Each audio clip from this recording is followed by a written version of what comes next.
Magandang buhay sa lahat. Liza Soberano, sobra-sobra pala noon, ang pambabash sa kanya.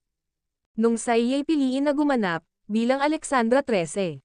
Ang boses nga, ni Liza Soberano, ang gumaganap bilang Alexandra.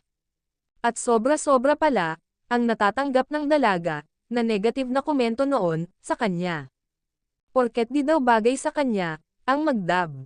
Sikat lang daw siya, kaya siya ay napili. Pero based daw sa pagganap niya, at boses niya, hindi daw akma, sa nasabing, Anime 13 Tagalog dub.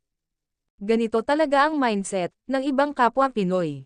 Imbes na iangat nila, ang kanilang kapwa. Lalo nila itong dina-down. Pero grabe ang sukli, sa natamong bash noon, ni Liza Soberano sa 13.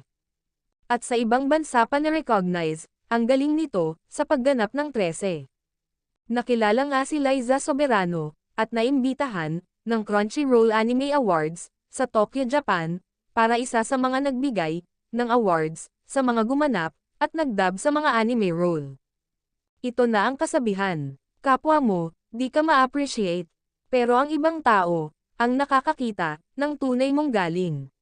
Dahil sa kabaitan, ni Liza Soberano, at tiyaga nito, dedication sa trabaho, kaya siya nakikilala, internationally. At syempre kasali din dyan, ang natural looks, ng dalaga. Yeah.